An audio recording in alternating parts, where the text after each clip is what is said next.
9절서부터 20절까지가 예수 그리스도께서 나타나시는 그 모습을, 부활하신 예수님을 목격했는데, 이제 그 목격하신 예수님의 모습이 어떤 모습이었는지를 기록하라. 그래서 그것이 첫 번째였어요. 그래서 19절에 보면은 세 부분으로 요한계시록은 구분되어졌다. 첫째, 내가 본 것들과, 그래서 본 것들은 지금 1장에다 기록을 해놨죠. 본 것들. 거기서 지금 보면은 보았는데 이런 표현이 12절에도 나왔고 11절에도 나왔고 계속해서 보았다는 얘기가 나오죠. 그러니까 보여주셨죠.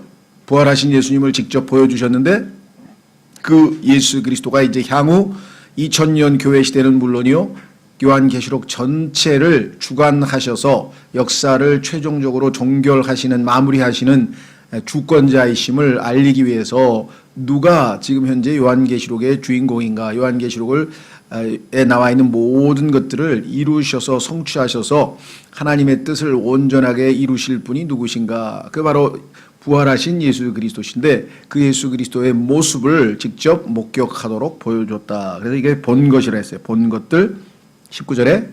자, 그래서 지난번에 1장 본 것들에 대해서는 우리가 한번 살펴봤고요. 두 번째는 지금 있는 것들이라 그랬어요. 지금 있는 것들이라고 하는 것은 일종의 이제 현재겠죠. 현재. 그러니까 과거, 현재, 미래 중에서 현재는 우리가 이 사도 요한이 AD 한 90년쯤에 이제 90에서 95년 사이에 이것을 기록하고 있는 중이니까, 그때부터 시작해서 본격적으로 2000년간의 이제 교회 시대가 시작이 됩니다.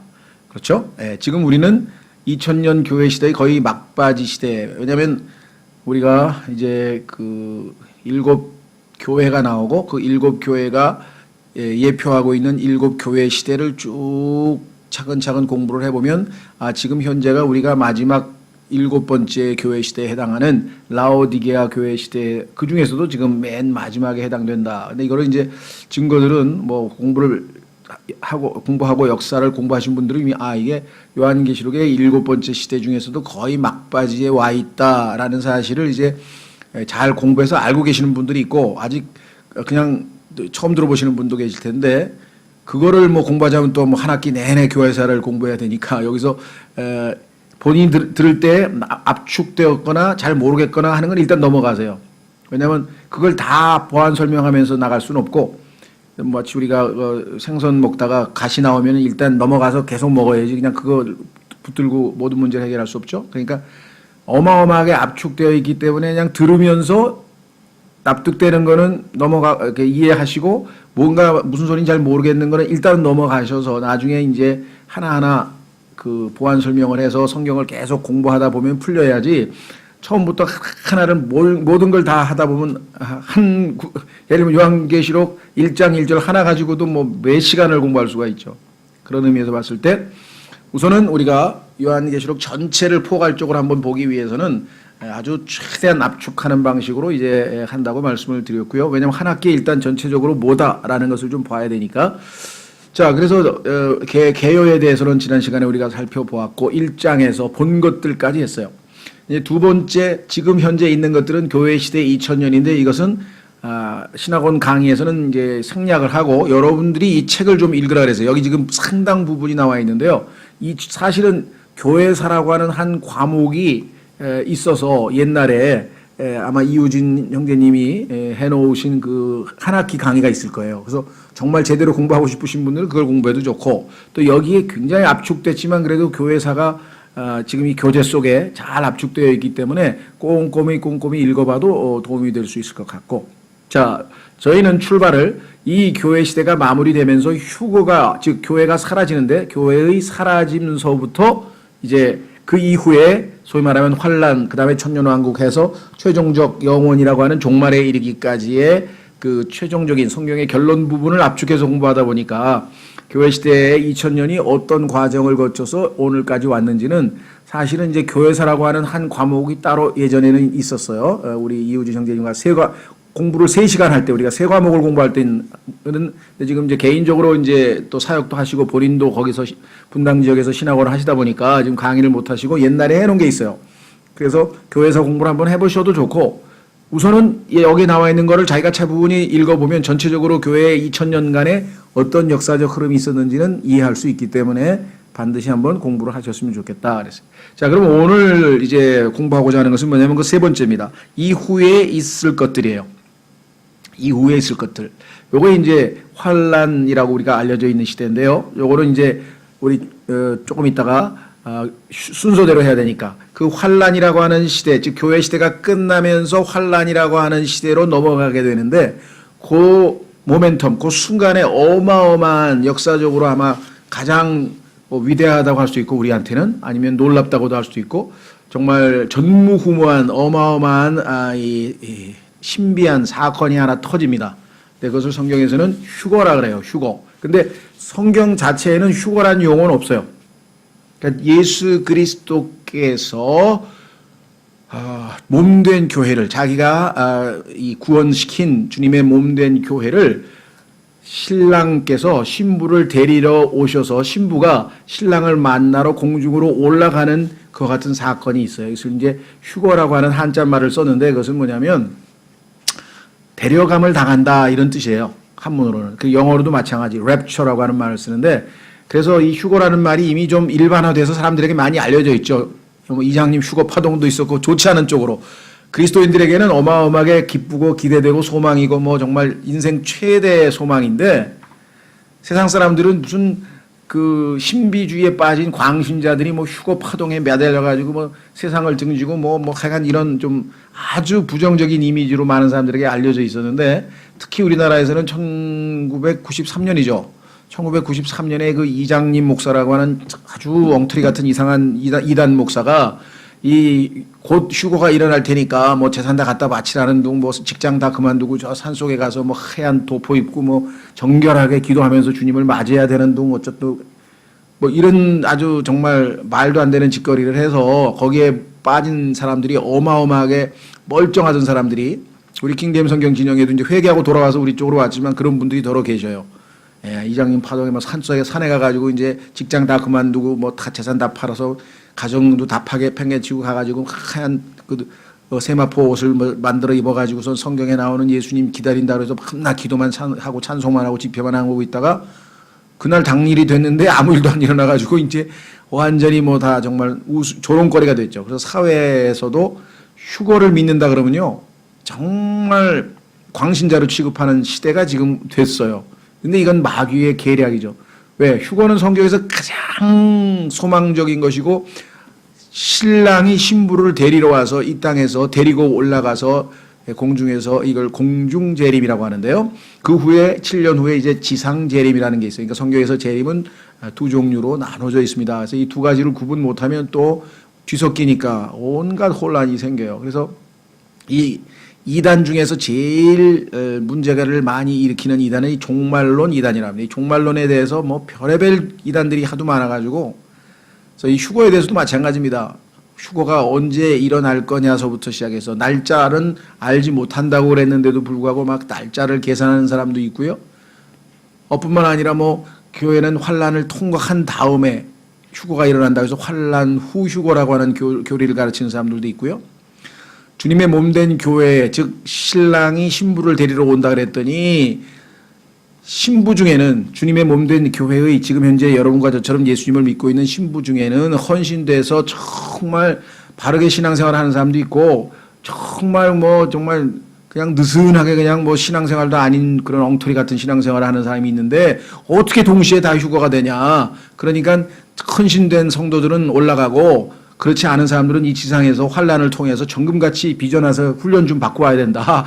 이건 뭐 추론을 할 수 있죠. 그래 성경과 다른 얘기를 하도 많이들 해 놓아서 아마 이 문제에 관한 한 정말 올바른 성경으로 정확하게 하나님의 계획을 이게 이제 마스터 플랜 성경에 보면 하나님의 모든 계획이라고 되어 있는데 그 하나님의 모든 계획의 마지막 결론 부분을 마귀가 너무나 혼돈시키고 혼란시켜놔서 지금은 이 문제를 좀 언급하려고 그러면 야야야 그거 위험해 그거 잘못하면 큰일 나 하면서 다들 뒤로 물러서거나 아니면 자기가 알고 있는 뭐 이상한 교리를 붙들고 야 이게 맞다 하면서 또 막 사람들에게 이런 아주 일들이 지금 뭐 비일비재하게 지금 벌어지고 있는 중입니다. 그래서 이 문제를 여기서 또 다 얘기할 수는 없고요.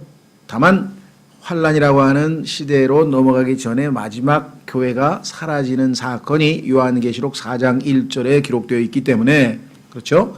여기서부터 시작합니다. 자, 4장 1절로 가보겠습니다. 교재는 96페이지에 나와 있습니다. 제목은 교회의 사라짐 그랬습니다. 사라졌다는 얘기는 없어졌다는 얘기가 아니라요. 지상에서 하늘로 올라갔다는 얘기예요. 지상에서 사라졌다 이 말이겠죠. 네. 자, 그래서 어마어마한 중요하고 큰 주제이지만 우리가 일단 전체의 한 부분으로서만 우선 살펴보려고 한다. 요한계시록 4장 1절 이 일 뒤에 이 일은 지금 2장 3장에 나와 있는 교회 시대를 이야기를 하고 있습니다. 그래서 요한계시록 3장 22절에 귀 있는 자는 성령께서 교회들에 말씀하시는 것을 들을지어다. 그래서 이 교회라고 하는 단어가 3장 22절에 맨 마지막으로 나온 이후 4장서부터 시작해서 19장에서 예수님과 함께 우리가 이 지상으로 돌아올 때까지 교회라는 단어가 단 한 번도 더 이상 성경에는 안 나와요. 왜냐하면 교회 시대가 아니고 환란 시대, 즉 유대인과 하나님 사이의 이제 관계를 다루고 있는 시대이기 때문에 그래서 교회 시대는 마무리되었다는 것을 알 수가 있고 그 이후라 그랬어요. 이제 교회 시대가 지상에서 마무리된 그 날들, 즉 이 일 뒤에 내가 바라보니 보라 하늘에 한 문이 열렸더라. 이 문은 실제적으로 문일 수도 있지만 성경에 보니까 예수님께서 요한복음 10장에 내가 문이라 그랬어요. 양들의 문. 그래서 주님의 양들이 올라가려면 이 문을 통과해야 되는데 예수 그리스도를 예표하고 있는 것이겠죠. 하늘에 있는 문이 열렸어요. 어마어마한 일이죠. 그렇죠? 성경에 보면 이제 하늘에 문이 열린 사건이 몇 번 있는데 여기서 지금 자세하게 다 얘기할 수는 없고 그것도 중요한 테마야. 하늘에 문이 열린 게 성경에 한 7, 8번 나오는데 그때마다 무슨 일이 있었을까? 그거 공부해오는 것도 상당한 또 의미 있는 일인데 자 어쨌거나 지금은 주님께서 이 중간에 공중으로 셋째 하늘에 있는 하늘의 왕좌에서 내려오는 거예요. 중간에. 자, 하늘에 한 문이 열려 있더라. 내가 들은 첫째 음성 곧 나팔 소리 같이 내게 이야기하던 음성. 아마 1장에서 똑같은 음성이 들렸었잖아요. 그 음성이 즉 주님께서 얘기하셨겠죠. 이리로 올라오라. 이후에 반드시 일어날 것들을 내가 내게 보이리라. 그래서 이제 그 반드시 이후에 일어날 것들 여기서부터 이제 환란서부터 천년왕국 영원까지 이어지는 인류의 역사의 마지막입니다. 자 그러면 이리로 올라오라 이것이 이제 휴거를 주님께서 역사하시는 장면인데요. 성경에 보면 잠언 25장 7절에 이리로 올라오란 말이 구약성경에 한번 나오고 지금 여기에 이리로 올라오란 말이 한번 나오고 그 다음에 계시록 11장에 가면 또 이리로 올라오라는 말이 나와요.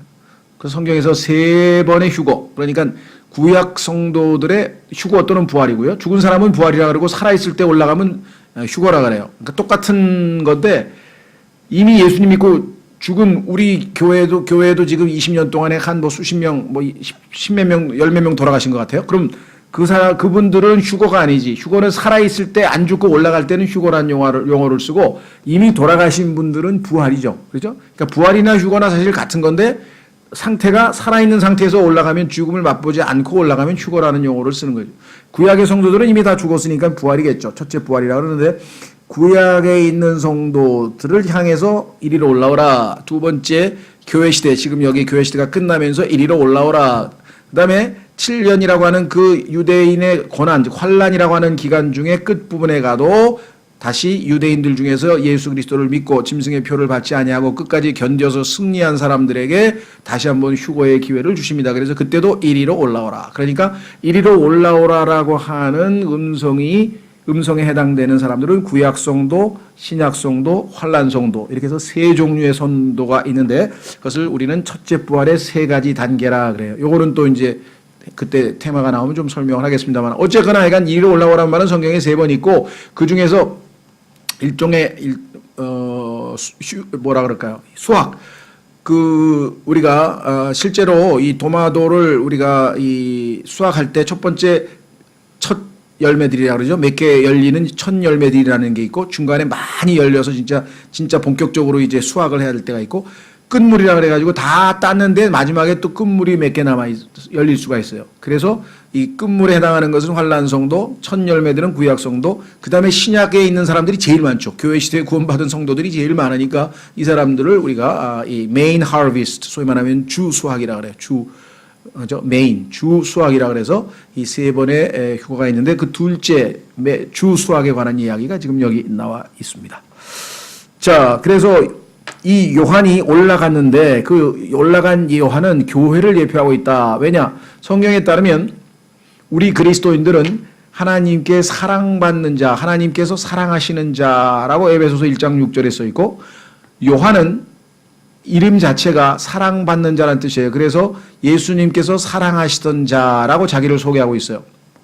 그뿐만 아니라 예수님께서 마지막 때에 있을 일들을 요한에게 보여주시겠다고 요한복음의 끝부분에 말씀하셨어요. 그래서 이 요한은 개인이 체험한, 그렇죠? 셋째 하늘까지 올라간, 영안에서 셋째 하늘까지 올라간 그런 휴거를 미리 맛본 체험자이기는 하나 그 개인의 체험으로 끝나는 것이 아니라 주님의 몸된 구원받은 모든 하나님의 사랑받는, 하나님이 사랑하시는 자들이 한꺼번에 올라갈 것을 여기서 대표로, 예표로 보여주는 거다. 아, 그런 일들이 있을 것을 여기서 보여주셨구나 라는 사실을 우리가 기억해야 되겠죠.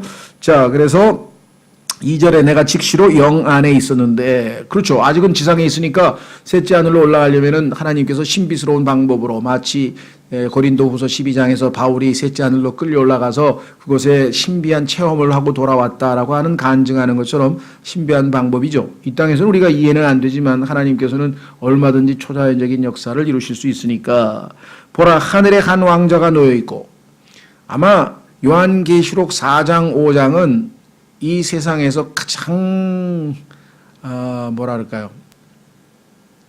어마어마한 장소죠. 왜? 뭐 우리나라로 치면 청와대 집무실이에요.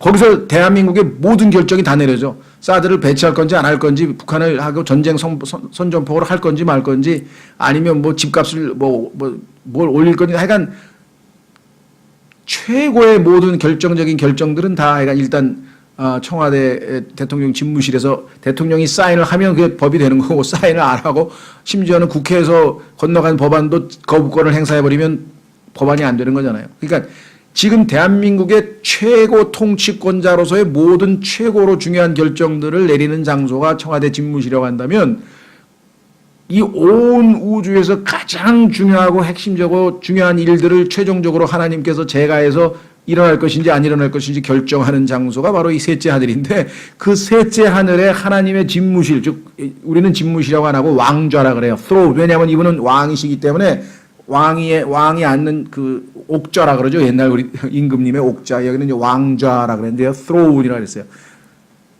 그곳을 지금 여기서 이렇게 적나라하게 묘사한 데는 성경에서 단 한 군데도 없습니다. 그래서 요한계시록 4장 5장은 정말 어마어마한 것이죠. 청와대 한번 구경 가도요, 그 집무실에는 들어가지도 못해요. 바깥에 정원이나 이렇게 좀 보다가 그러고 들어오죠. 그렇죠? 예. 트럼프도 아주 특별히 친한 사람 아니면은 자기 집무실을 오벌 오피스라고 하는데, 이 타원형 그 집무실의 책상이 타원형으로 생겼다 그래서 그걸 오벌 오피스라고 부르는데, 백악관 집무실. 아무나 안 들어갑니다. 웬만한 비서실장 아니면 아주 백악관 근무하는 사람들 중에서도 거기 들어가 본 사람 몇 명 되지도 않아요. 아무나 들어가는 데가 아니에요, 거기는. 떡 앉아서 마지막으로 고민하다가, 그래!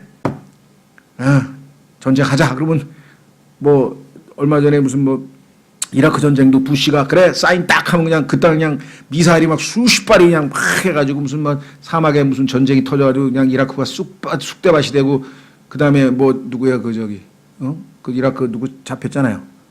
이름도 잊어버렸네. 하도 오래. 예?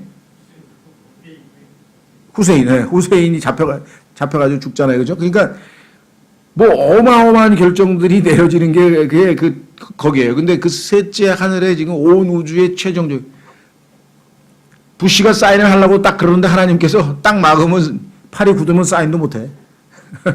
그러니까 사실은 우주에서 최고의 모든 결정들이 내려지는 곳이 바로 이 셋째 하늘인데, 그 셋째 하늘의 모습을 하나님께서 마지막 성경 있는 곳에다가 공개를 해놨는데, 이 땅에 있는 사람들이 이 아니 무슨 백악관 아니라 무슨 뭐 청와대도 구경 가고 싶어가지고 막 그 안에 어떻게든지 해가지고 막 뭐 초대받아서 밥 좀 한 끼 먹으려고 그렇게 난리를 치던 사람들이 이거는 쳐다도 안 보네. 쳐다도 안 봐. 희한하죠? 왜? 안 믿으니까 이게 말도 안 된다. 이게 말도 안 된다. 안 믿으니까 지금 안 봐요. 근데 그리스도인들 중에서도 관심이 없어. 왜? 하늘에 즉 위에 있는 것에 애착을 두고 땅에 있는 것에 애착을 두지 말라 그랬더니 에이 그건 너무 비현실적인 말씀을 하시네. 그 아예 관심도 안 가죠. 그리스도인조차도 자기가 가서 살 곳인데 자기가 거기서 예수님 만날 장소인데 관심이 없어요. 관심이. 얼마나 비참해요. 그렇죠? 이거 매일 한 번만 읽어보세요. 이 땅에 있는 건 다 시시해서 아예 신경도 쓸 것 없어. 그러죠? 여기가 지금 제일 중요한데요. 여기서 지금 이런 무슨 일이 벌어지는 거냐 이거죠. 예, 정말 어마어마한 것입니다. 이런 특권을 주셨는데요. 정말 매일 한 번씩 읽어도 나중에 물론 그 셋째 하늘의 아름다운 정말 우리를 위해서 예수님께서 요한복음 14장에 내가 너희를 위하여 맨션 저택을 예비하러 가는데 내 그 저택에 your place 네가 살 장소를 마련해 놓겠다. 뭐 요즘으로 치면 막 어마어마하게 그냥 최고로 비싼 단지에 지금 아파트 한 개 몇 평인지 모르지만 다 분양해 놨다고 지금 예수님께서 요즘 표현으로 하면 그런 거죠. 요즘 표현으로 하면. 성경에서 예수님은 맨션이라 그랬고 그 맨션에 내 장소를 내가 예비하러 지금 가겠다고 요한복음 14장에서 말씀하시잖아요. 우리는 너 그거 믿냐? 아 믿죠. 예수님이 누구신데 예수님이 성경에 보면 God cannot lie. 하나님은 거짓말할 수 없다고 성경이 2번, 3번 얘기를 했고요.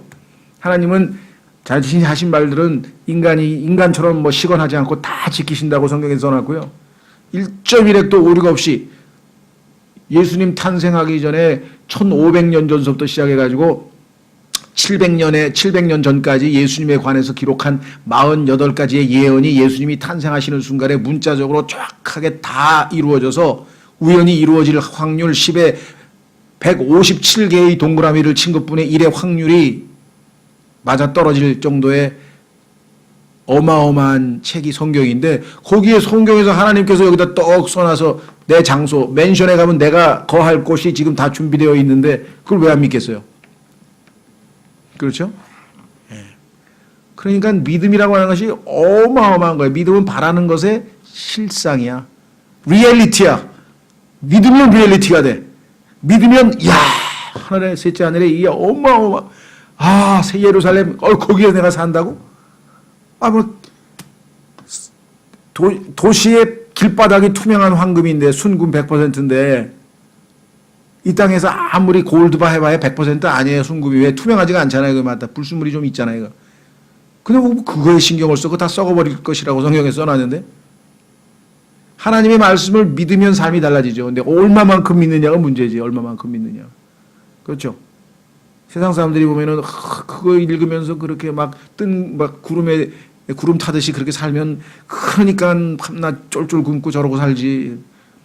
뭐 쫄쫄 굶지도 않아요. 성경에 보니까 하나님께서 다 책임지시고 또 먹이시고 다 입히신다 그러죠. 언제 쫄쫄 굶는다고 성경에 써 있나요? 그렇죠. 그러니까 이 어마어마한 것 지금 여기서 다 읽지는 못합니다. 왜냐하면 우리가 진도를 나가야 되기 때문에 한번 꼭 읽어보세요. 자, 그래서 4장 5장은요. 여러분들이 읽으면 읽을수록 셋째 하늘에 지금 장소가 이거구나. 여러분과 제가 가서 할 일이 뭐냐. 첫째, 밤낮 지금 우리를 대표하고 있는 교회시대의 성도 24장로가 밤낮 거룩하시도다 24시간 찬송하고 있어. 피곤하지도 않아. 지금 몇 년째 찬송하고 있니. 2000년 동안 찬송하는 사람도 있어 지금. 왜? 하나님 보시기에는 2000년이 이틀밖에 안 됐어요. 1000년이 하루밖에 안 돼. 하나님 보시기에는. 그러니까 여러분 생각하기에는 야 2000년 동안에 아무리 그래도 찬송만 하고 있으면 안 지루해. 왜? 이틀 동안밖에 안 지난 거야 지금. 영적인 세계로 가면요. 1000년이 하루같이 돼서 지루한 줄 몰라요. 여러분들 막 기뻐가지고 찬송 한 곡만 불러보세요. 막 한 3분만 불러도 막 감격이 막 되고 막 너무너무 기뻐가지고 막 그런 환희의 순간으로 2000년 동안 지내고 있는 거 이 사람들 지금 24장로들은. 예. 이 땅에서 고달픈 거 그거 없어요. 하늘에 가면 왜 눈물이고 뭐고 없어요 다.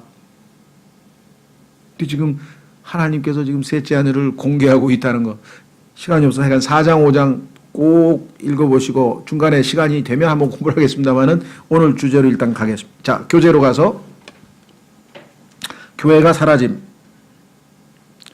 자, 정신 바짝 차리시고, 왜냐하면 속도가 이 진도를 나가려면은 빠른 속도로 탁탁 나가고 성경 찾고 팍팍 나가고 이렇게 해야 돼요. 그래서 좀 긴장하시고요. 자, 96페이지에 본문으로 바로 들어가겠습니다. 위에 있는 시는 여러분들이 인용문을 읽어보시고, 현재 사탄의 영향력을 억제하고 있는 그리스도의 몸은 교회는 적 그리스도가 등장하기 전에 이 세상에서 사라지게 될 것이다. 자, 그렇습니다. 사라지는 걸 휴거라 한다 그랬어요. 이번 과에서는 이 위대한 사실 휴거를 지지해주는 성경 기록들을 통해 그 증거를 살펴보자. 휴거를 안 믿으려고 하니까 성경에서 휴거를 지지해주는 성경 구절들을 한번 보자 이거죠. 첫째, 주 예수 그리스도께서는 지옥의 문들이 교회를 이기지 못할 것이라고 하셨다. 그런데 계시록 13장 7절, 자, 계시록 성경 구절입니다. 보니까 사탄은 성도들을 이기고 이 세상을 통치한다. 그럼 서로 모순이잖아요. 아니, 지옥의 문들이 그분의 교회를 이기지 못한다 그랬는데 그 지옥의 통치자인 사탄이 교회 성도들을 이기는 내용이 계시록에 나오면 이게 앞뒤 모순이냐? 아니죠. 왜? 주님께서는 거짓말하실 수 없으므로 이때 교회는 분명히 사라지고 없을 것이다. 아, 그러니까 주님께서 말씀하고 있는, 즉 지옥의 문이 이길 수 없는 교회는 지금 지상에 없어요. 지상에 있으면 마귀에 의해서 지배당해서 여기 나와 있는 것처럼 패배를 당하잖아요. 근데 패배할 수 없다고 얘기했으니까 아, 교회는 지금 지상에 없다라고 하는 반증이 된다는 거예요. 그렇죠? 상식적인 논리로. 두 번째, 계시록 2장 3장에서 우리는 지역교회들의 활동에 관해 읽게 된다. 한번 읽어보시면 지역교회가 어떻게 살고 생활하는지 보이죠? 그런데 계시록 4장은 이리로 올라오라는 외침과 함께 시작된다. 이 부름의 소리는 데살로니가 전서 4장 13, 18절에 나오는 주님의 부르심과 교회의 떠남에 대한 자세한 약속과 잘 맞아 떨어진다.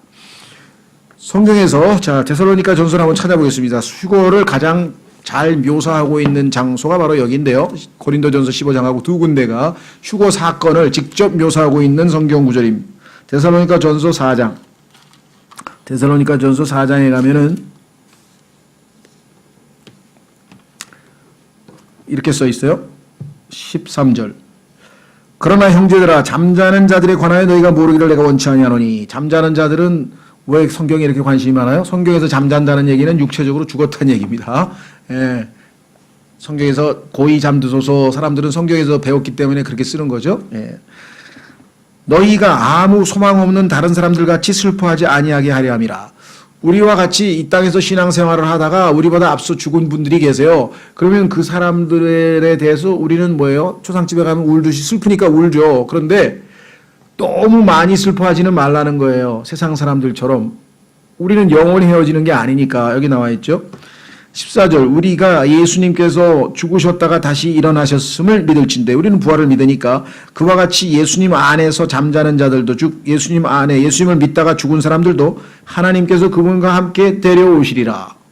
데려온다 그랬잖아요. 그러니까 잠시 있다 또 만날 거니까 너무 많이 슬퍼하지 말아라.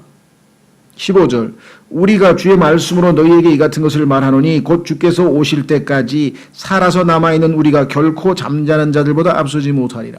만약에 예수님께서 우리를 데리러 오실 때에 휴거죠. 그때 휴거의 순서, 부활의 순서는 뭐냐면 우리보다 먼저 죽은 지하에 묻혀있는 사람들이 먼저 일어나고 살아있는 우리가 그 뒤를 따라서 올라간다. 거기 써있죠. 16절.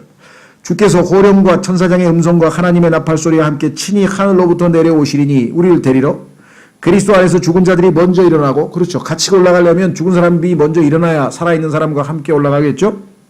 그리스도 안에서 죽은 자들이 먼저 일어나고 그 뒤에 살아서 남아있는 우리가 그들과 함께 구름들 속으로 채어 올라가. 이 채어 올라간다는 것을 한문으로 휴거라는, 휴거가 된다. 채어 올라가 공중에서 주를 만나리라.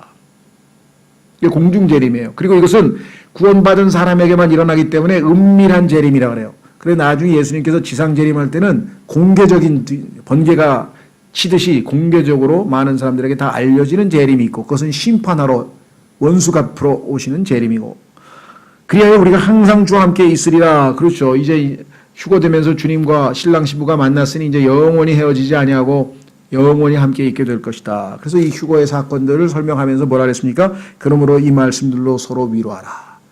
일시적으로 우리가 죽음이라고 하는 것이 이 땅에 우리가 살다 보면 있을 수밖에 없는 거지만 그리스도인에게는 그건 잠시 다시 만나는 짧은 휴지 기간일 뿐이 시간이지 영원히 헤어지는 게 아니니까 너무 많이 슬퍼하지 말라 하면서 위로의 말씀을 주었습니다. 자, 다시 교재로 옵니다. 세 번째, 이 부르심에 이어 요한은 자신이 즉시로 하늘에 있는 왕좌 앞에 있음을 발견하게 된다. 이로부터 계시록에서는 지상에 있는 교회에 대한 언급이 전혀 없다. 4장서부터 19장까지 교회에 대한 얘기가 한마디도 안 나오는 거 보니까 교회는 지금 지상에서 얼로 사라졌구나 라는 것을 우리가 알 수 있지 않겠느냐. 네 번째, 대환란에 대한 정의라는 앞선과에서 주목한 바와 같이 요거는 이제 조금 이따가 살펴보겠습니다. 대환란에 대한 정의는 우리가 알고 넘어가야 돼요. 그래야 다음 주부터 본격적으로 야곱의 고난에서 어떤 사건이 벌어지는지를 공부할 수 있겠죠. 자, 이리로 올라오는 부르심은 야곱의 고난 이전에 있다. 그렇습니다. 이건 시간 순서로 봤을 때에는 휴거가 먼저 있고 난 다음에 그 다음에 환란이 있다. 이건 뭐 우리가 잘 알고 있죠. 다섯 번째, 대환란이라고 하는 것은 성경에 따르면 조금 이따 살펴보겠습니다만 진노의 때, 요 단어도 성경에서 진노란 단어가 계시록 그다음에 스바냐 여기에 나옵니다. 그러니까 정반대예요. 공중재림, 즉 신랑이 신부를 데리러 오는 것은 아름다운 만남이죠. 그런데 7년 후에 있게 될 공개적인 지상재림은 어마어마한 하나님의 진노를 퍼부어서 아마겟돈에서 적그리스도와 편을 짜고 하나님을 대적하고 하나님의 백성 이스라엘을 괴롭힌 자들은 모조리 다 멸망시키기 위해서 원수 갚기 위해서 오시는 무시무시한 날이라고 성경에 써 있다 이 말이에요. 완전히 분위기가 다르죠. 예. 자, 그래서 교회 시대의 성도들에게는 진노가 아닌 진노로부터의 구원이라고 하는 실로 위대하고 보배로운 약속이 주어졌다. 성경을 찾으면 좋겠는데 시간이 없으니까 꼭 읽어보세요. 성경에 써 있어요. 그대로. 데살로니가전서 1장 10절에 우리를 예수님이 오실 때 진노로부터 우리는 구원을 받고 지상에 남아있는 사람들은 진노를 당하고, 차이를 아시겠죠? 우리는 진노를 안 당하게 하기 위해서 어떻게 해요? 7년 전에 미리 데리러 오셨잖아요. 그래서 우리는 올라가 버렸잖아요. 교회는 사람들의 진노로부터 분명코 자유롭지 못하나. 그렇죠. 이 세상 사람들이 우리를 보고 화내는 사람도 많고 뭐 핍박하는 사람도 많고 조롱하는 사람도 많고 그렇죠. 예수 믿는다는 게 이 땅에서는 그렇게 녹록지 않은 그런 거지만 그건 사람의 진노고, 하나님의 진노는 예수 안 믿는 사람에게 퍼부어지니까 반대죠. 하나님의 진노의 경우 결코 교회에 해당될 수 없다. 교회는 하나님의 진노로부터 구원하셨다라고 성경에 써 있으니까. 교회는 용서함을 받아 결코 정죄함이 없기 때문입니다. 그렇습니다. 이 사실은 완전하게 된 성도들에게만 해당되는 것이 아니고 모든 성도들에게 해당된다. 이게 무슨 소리냐? 아까도 말씀드렸습니다만은 오늘날 휴거를 가치는 사람들 중에는 이렇게 가르친다 이 말이죠. 아니, 이 땅에서 헌신하고 섬기고 막 희생하고 기도하고 누가 봐도 열심히 신앙생활하는 사람하고 할 거 다 하고 뭐 정말 신앙생활도 아니고 막 교회 나왔다 갔다 하다 그냥 슬슬 세상적으로 재밌게 살던 사람하고 똑같이 휴거되는 게 어디 있어요? 막 이런 사람도 있어요. 우리가 모인데 팔은 일을 많이 했으니까 팔은 데리고 가고 발은 아무 데도 안 가고 놀았으니까 발은 놔두고 그럼 주님의 몸 된 교회가 그냥 다 토막토막 잘리나요? 몸 전체가 올라가는 거지. 주님의 신부 전체가 올라가는 거지. 여러분 생각에는 너무 불공평하다. 불공평하지 않아요. 왜? 구원은 거저 주시는 선물이야. 뭐 해서 받았어? 자기도? 아무것도 아니잖아요. 그냥 죄인이라고 하는 것을 인정하고 내 대신 주님께서 십자가에서 죄값을 치르셨다는 걸 알고 믿음으로 거저 선물을 받아서 구원받은 거니까 그 구원의 혜택은 이 땅에서 헌신하고 순종하고 잘 살았든 못 살았든 신실한 성도였든 엉망진창으로 살았든 동일하게 주어지는 것이고, 다만 휴거가 돼서 셋째 하늘에 가면 지상의 7년 동안의 환란이 있는 기간 동안에 우리는 그리스도의 심판석 앞에서 평가를 받는다. 이게 너 구원받고 나서 보니까 51년 살았네. 예. 31살에 구원받아서 82세에 죽었어. 51년 동안 뭐 했냐? 그거 평가를 한다 이게요. 그때 어떤 사람은 무슨 왕관도 받고, 그러니까 보상을 받고, 어떤 사람은 그냥 배짱이처럼 아무것도 안 하고 왔으니까 뭐예요? 구원은 받고 하늘나라는 갔는데 수치, 부끄러워, 창피하다 이게. 창피해. 한 게 하나도 없으니까 그 창피를 당하고, 그 차이예요. 불공평하지 않아요. 여러분 어떠세요? 셋째 하늘에 갔는데 다른 사람은 시상대에 올라가서 주님께서 막 왕관을 씌워주고 그러는데 한쪽에서 아무것도 안 해가지고 창피해가지고 고개 푹 숙이고, 그거만큼 얼마나 고통스러운 게 있겠어요. 그러니까 결코 불공평하지 않아요. 구원은 하나님이 주신 선물이기 때문에 정말 구원받고 나서 저렇게 산 사람도 하나님은 구원하시는구나. 정말 신실하신 분이구나. 우리가 하나님을 높이는 수밖에 없어요. 그건 하나님이 정하신 거니까. 그걸 저같이 가르쳤더니 저 엉터리를 가르친다고 말이야. 이 땅에서 하나님께서는 구원받은 사람만 휴거시키고 구원 못 받은 사람들은 그냥 환난을 통과해가지고 그냥 정금같이 그냥 박해시켜가지고 고생 좀 시켜가지고 깨끗하게 정결하게 한 다음에 데리고 온다는 거예요. 그거는 자기들의 바람이겠지. 왜? 억울하다 이거야. 나는 이 세상에서 다 하나님께 바치고 헌신하고 살았는데 니들은 그냥 슬슬 살다가 똑같이 올라가면 기분 나쁘다 이 소리죠. 하나님께서 그렇게 은혜가 많으신 걸 어쩌란 말이야. 그렇잖아요. 오히려 그렇게 은혜가 많으시는 분을 내가 그렇게 부끄러운 모습으로 만날 수는 없다. 지금이라도 회개하고 내가 헌신해서 주님 기쁘시게 하다가 정말 아무리 작은 보상이라도 하나 시상대에 올라가서 동메달은 아니라도 그냥 뭐라도 하나 받아야 되겠다는 마음으로 산다면 좋겠죠.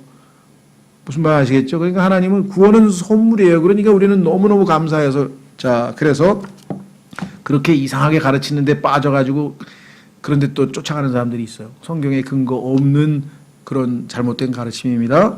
엄청 많아요.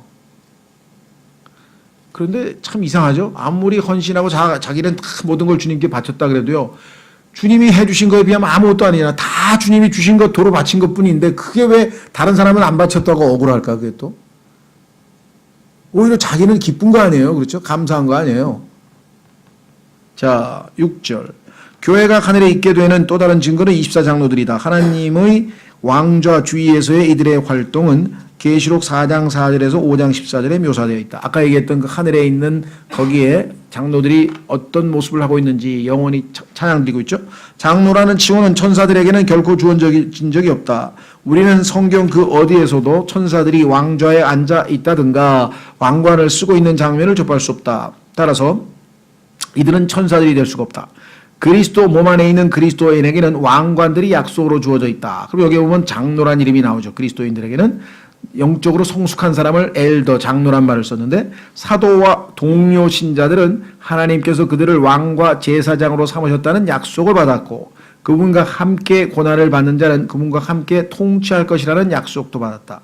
이러한 모든 근거로 봤을 때 셋째 하늘에서 하나님 앞에 엎드려서 경배하고 있는 24장로는 주님의 몸된 교회를 예표하는 것이라고 가장 성경적으로 뒷받침이 된다.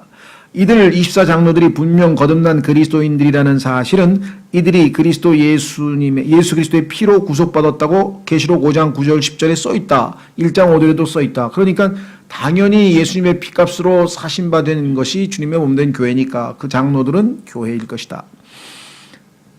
이들의 왕관들은 지상에서의 왕관들이 아니다. 왜냐하면 이 왕관들은 하늘에 있는 사람들에게 속한 것이며 따라서 그리스도의 심판석에서 받은 것이 틀림없다.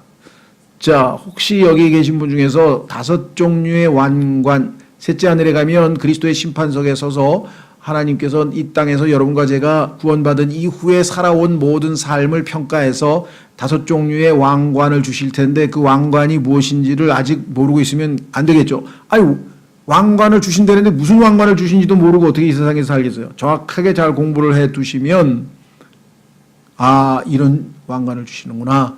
아, 복음을 열심히 전도하는 사람에게는 기쁨의 왕관을 주시고 주님의 오심을 사모하는 그래서 고난을 승리하는 사람들에게는 생명의 왕관, 의의 왕관 주시는구나 뭐 등등. 7번째, 우리는 이 무리가 또한 흰 옷을 입고 있음을 보게 된다. 4장 4절에 그런데 이것은 제사장의 의복인데 여러분과 제가 신약에서는 왕과 제사장이라고 성경에 써있죠. 우리라는 사실을 알 수 있죠. 그러나 어떤 레위 지파의 제사장도 왕관을 쓰거나 왕좌 위에 앉지 않았으며 왕이 제사장 노릇을 한 게 아니죠. 왕과 제사장은 구분되어 있어요. 지상에서는. 따라서 이것은 구약시대의 성도가 될 수 없다. 이들은 왕가의 제사장 직분, 우리를 왕가의 제사장이라고 베드로전서 2장 9절에 썼죠. 따라서 우리는 구원받은 성도가 바로 24장로들이다. 8번째, 성경의 관련 기록 중 대부분에서 장로란 한 민족, 지파, 가문 혹은 도시의 대표로 나타난다. 그래서 요거는 이제 뭐 길게 읽지는 않겠습니다. 구약에서 24명을 제사장을 따로 뽑아서 다윗 시대에 시행한 것이 바로 이 시대, 즉 하늘에서 있게 될 이 모습을 미리 보여준 것일 수도 있다. 이렇게 지금 요거는 이제 뭐 정답으로 이렇다 사실 얘기한 게 아니라 그것이 아마 이것을 미리 보여줄 수도 있다라고 하는 추측이기 때문에 한번 여러분들이 구약 성경을 한번 찾아보시면 좋을 것 같고요. 자, 그 다음에 9절 9번째. 또한 주목할 만한 가치 있는 것은 거듭난 성도 안에 계신 성령께서 진노의 날에 대한 예언들을 어떻게 바라보고 계시는가. 자, 이 땅에 이제 환란 때에 진노의 날이 임해서 어마어마한 하나님의 진노가 임했는데 그 날에 대해서 구약 성경은 크고 두려운 주의 날 이렇게 표현했어요. 크고 두려운 주의 날. 그런데 이 구절을 사도행전 2장에서 인용을 했어요. 인용을 해서 성령께서 했는데 그때는 뭐라고 썼는 거 아니? 굵은 글씨 보세요. 저 크고 주목할 만한 주의 날. 아니 두려운 terrible 끔찍하고 두려운 날이라고 했는데 왜 신약 사도행전에는 그저 notable 주목할 만한이 됐을까요? 구약에 있는 유대인들은 환란 때에 직접 당사자잖아요. 그 주의 날을 직접 당하는 당사자들이니까 얼마나 끔찍하고 두렵겠어요. 그렇죠? 우리가 지금 만약에 이라크에서 시리아에서 내전이 일어났는데 거기서 지금 막 사람들 죽어나가고 뭐 어린애들 죽어나가고 막 그러면 그 사람들은 테러블하다 그랬죠. 그 현장에 있으면 끔찍하다고 하는데 우리는 지금 뉴스를 통해서 그냥 저런 일이 있었구나 하고 그러나 끔찍하진 않죠. 왜? 내가 당하고 있는 게 아니잖아. 그렇죠? 그래서 그는 notable 주목할 만한 그러니까 교회 시대의 성도들과 환란 시대를 당하게 되는 유대인들과는 다르다는 것을 우리가 알 수 있다. 이렇게 되어 있습니다. 자, 그래서 성경도 terrible, notable 이렇게 구분해서 써놨어요. 10번 교회에 속한 대부분의 사람들은 이미 하늘에 있기 때문에 환난을 통과하지 않는다. 이들 중 많은 사람들이 육신적 그리스도인들이었다. 아까 그 얘기예요. 이 땅에서 영적 그리스도인은 휴거되고 육신적 그리스도인은 휴거될 수 없다. 이렇게 주장하는 사람들이 있는데 그건 아니다. 왜? 여러분들 우리보다 앞서 지금 돌아가신 분들 많죠.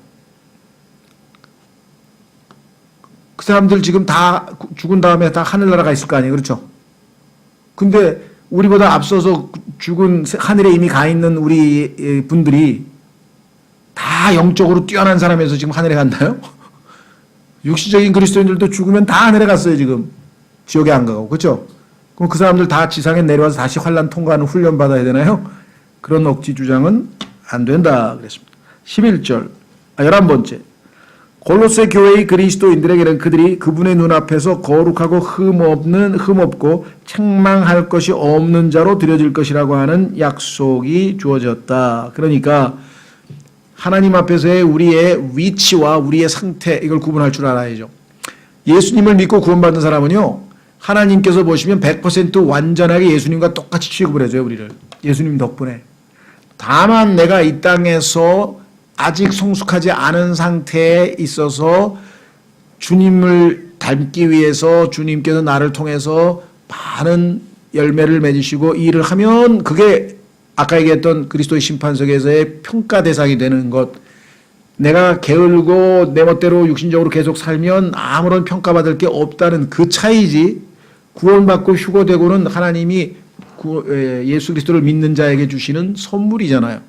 그러니까 아무 차이가 없을 것이다. 그랬습니다. 따라서 아주 이 엉터리 그리스도인은 환난을 반드시 통과해야 된다. 막 이렇게 가르치는 것은 성경적으로 근거가 없다. 그랬습니다. 그 다음에 12번. 우리는 화해를 이룬 대사들이며 우리의 시민권은 하늘에 있다. 우리가 대사인데 여러분들 베트남 전쟁 났을 때 미국에서 제일 먼저 한 게 뭡니까? 철수할 때. 대사관 직원부터 다 철수시키는 자기 나라를 대표하는 사람들이니까. 그렇다면 이 지상에서 어마어마한 전쟁이 벌어질 텐데 하나님께서 그리스도의 대사들을 먼저 하늘로 옮겨서 피난시키는 것이 뭐가 잘못됐냐? 이렇게 비유적으로 설명을 했어요. 13번. 교회의 예표인 에녹에게는 그가 동참하지 않을 두려운 일들이 계시되어 있다. 하나님께서 에녹에게 이 땅에서 벌어질 심판에 대해서 쭉 알려줬는데 에녹은 셋째 하늘로 올라가 버렸죠. 미리 올라가서 그 어려움을 겪지 않았잖아요. 그러니까 교회도 이 땅에서 벌어지는 모든 시험에서 벗어날 것이다. 14번째. 죽어있든 살아있든 성도들의 복된 소망은 끌려 올라가 공중에서 주님을 만나는 것이다. 금방 읽었습니다. 데살로니가 전서에서.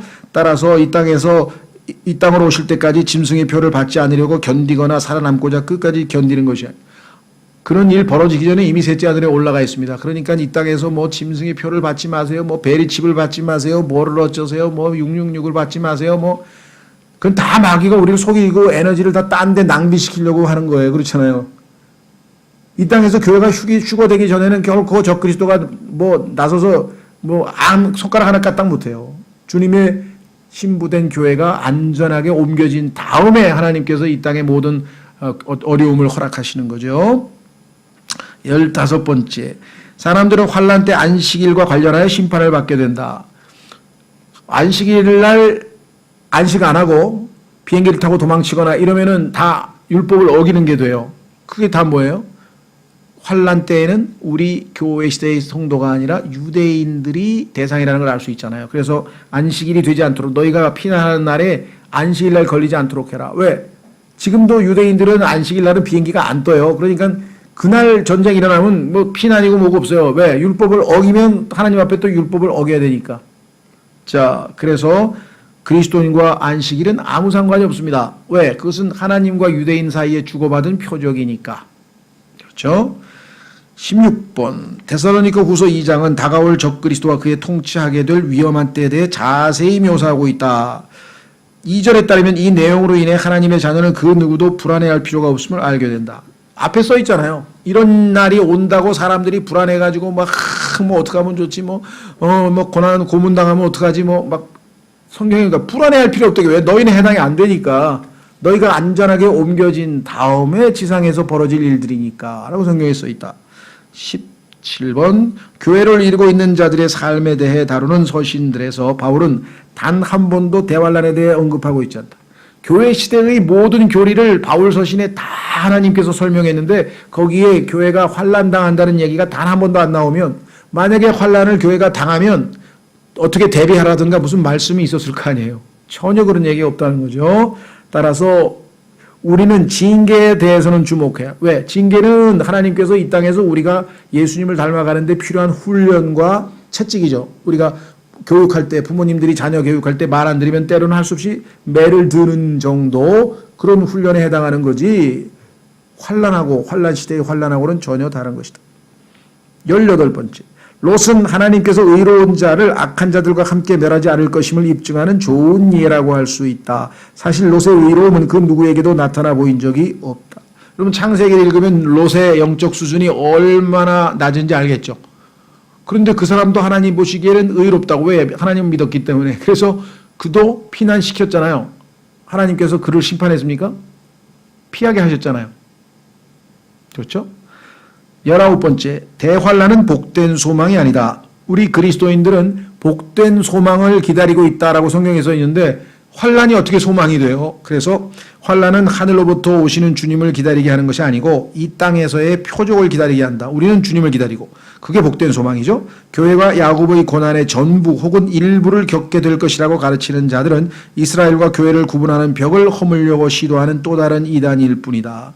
문제는요, 뭐 이것 이외에 약 20여 가지의 휴거에 대한 증거는 성경에 더 많이 있는데 제일 중요한 것 열 몇 가지만 살펴보았는데 오늘날에도 얼마나 많은 분들이 교회가 환난을 통과한다. 또 어떤 사람은 부분 통과가 있어요. 7년 중에서 전반기 3년 반을 통과한다. 서부터 시작해가지고 아마 이단 중에 휴거와 관련된 이단보다 많은 이단은 없을 정도로 별의별 얘기를 다 해요.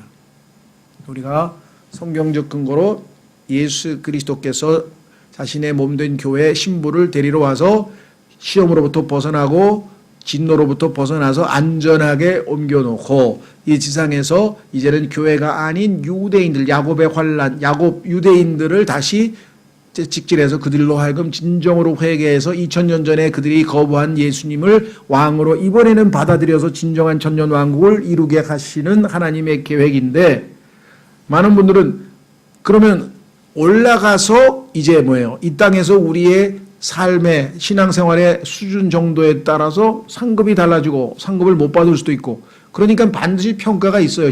심판이 없는 게 아니에요. 그런데 왜 어떻게 이 땅에서 정도가 차이가 있는 그리스도인이 똑같이 휴거되느냐. 근데 휴거는 선물이기 때문에 구원도 선물이고, 그렇죠? 영생도 선물이고, 선물은 다 똑같이 받아요. 그런데 그 선물을 받아서 잘 노력해서 하나님께 다시 선물로 되돌려주는 사람은 상급을 받고, 그냥 그 선물 받았는데도 그거 가지고 아무것도 주님을 위해서 아무것도 안 한 사람들은 그냥 수치당하고, 다른 사람 상 받는 거 구경하고, 뭐 박수를 치든지 아니면 뭐, 그 차이가 반드시 있다라고 성경에서 얘기했기 때문에 결코 불공평하지 않아요. 왜?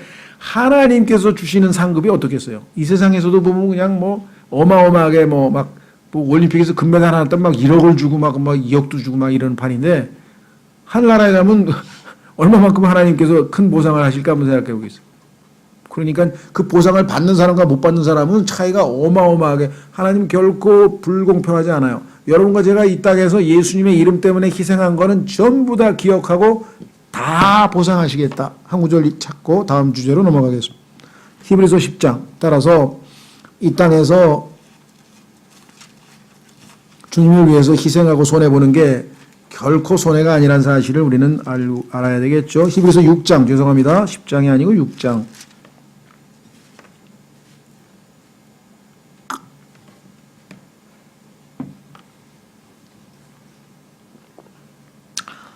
히브리서 6장 10절. 히브리서 6장 10절.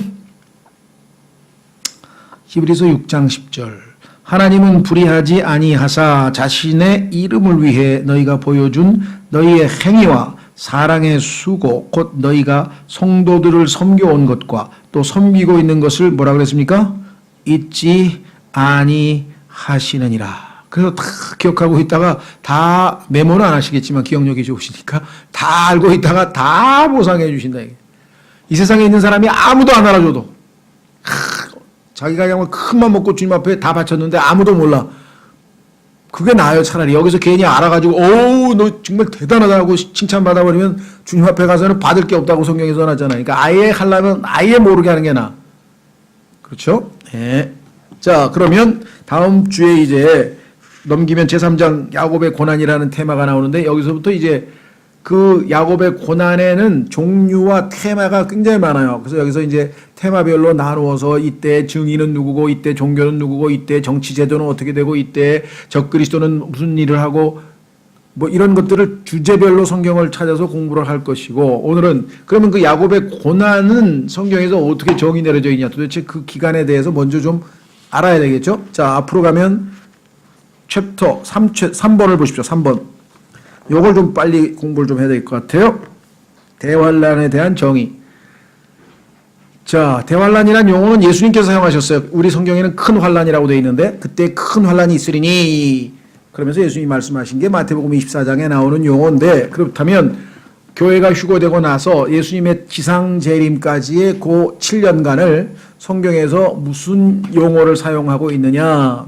자, 사실은 엄격하게 얘기하면은 대환란은 7년 중에서 후 3년 반을 얘기하는 좁은 의미로 쓰이는 거예요. 그래서 그냥 7년 대환란이 아니라 7년 환란 중에 뒤에 3년 반이 대환란이다. 이렇게 해야 조금 더 정확한 표현인데, 어쨌거나 한번 보시자 이거죠. 교회가 대환란을 통과할 것인가 아닌가에 대한 논쟁은 대환란이 무엇인지 성경적으로 정확하게 이해한다면 즉시 동식되고 말 것이다. 환란 통과설, 환란 전 휴거설 뭐 해가지고 어마어마합니다. 심지어는 이것으로 인해서 교단이 쪼개지기까지 했어요. 대표적인 교단이 여러분들 아시는지 모르겠는데 우리나라에도 있죠. 형제회라는 게 있어요. 형제회. 그 형제회라고 하는 교단은 비교적 건전하고 복음도 열심히 전하고 참 여러 가지 뭐 조지 뮬러라든가 스코필드라든가 뭐 아주 세계적인 훌륭한 그리스도인들도 거기에 속해 있는 분들이 있고, 지금 현재도 존 필립스라고 하는 아주 이 성경 주석가, 가장 건전한 성경 주석가도 거기에 소속되어 있을 정도로 유명한 교단이기는 하나, 왜 둘로 쪼개졌냐?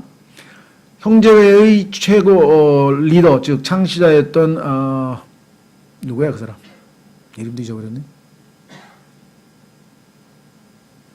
네, 이름, 하여간 제가 지금 기억력이 잘 안. 여러분들 혹시 모르세요? 형제회 리더?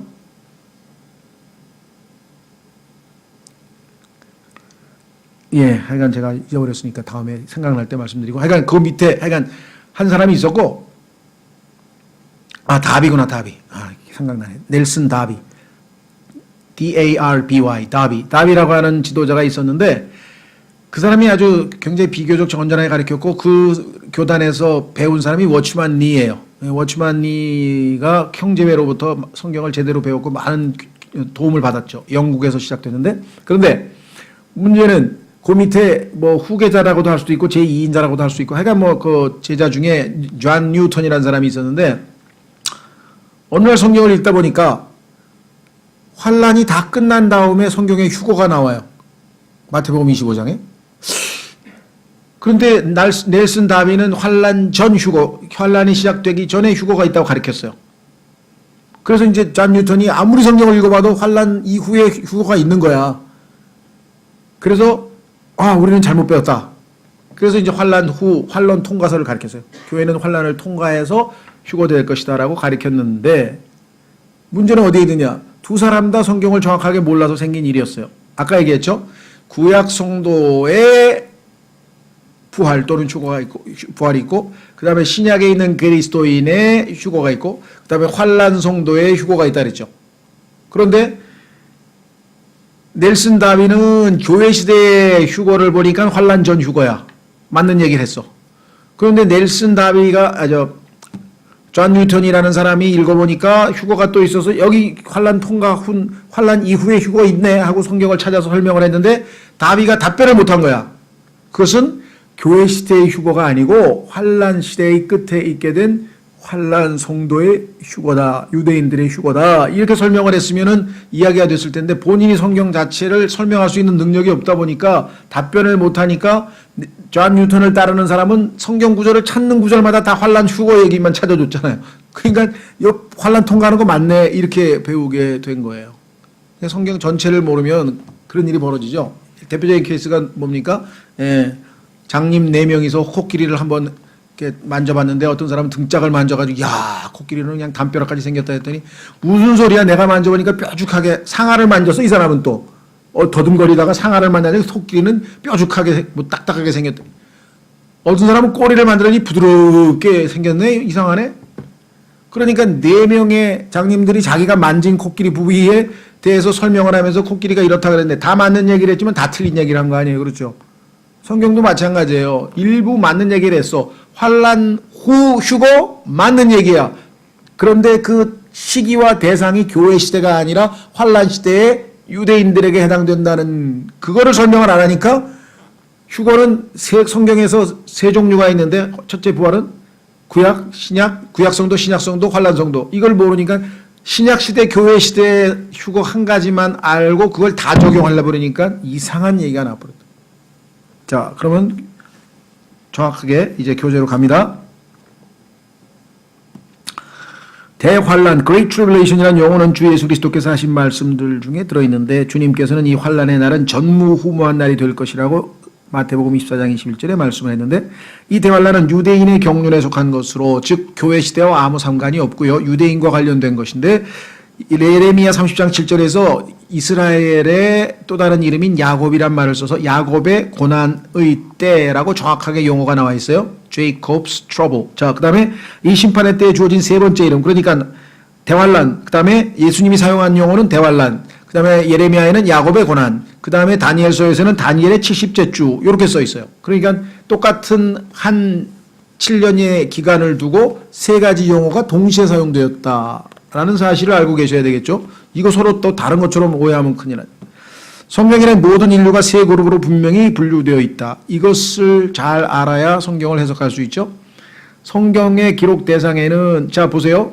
지난번에 제가 주일날 이 성경 구절은 암송하지 말자 그랬는데 왜 이스라엘 사람들이여 들으라 하고 이스라엘 사람들에게 설교한 내용인데 그거를 우리가 암송해가지고 우리에게 맞지도 않는 침례를 받으면 성령 받습니까? 아니죠. 우리는 성령 받고 신앙생활하다가 침례의 의미를 깨닫고 침례 천천히 받습니다. 그렇죠. 완전히 딴 얘기를 하고 있는데 이 세 가지 구분을 못해서 그렇다.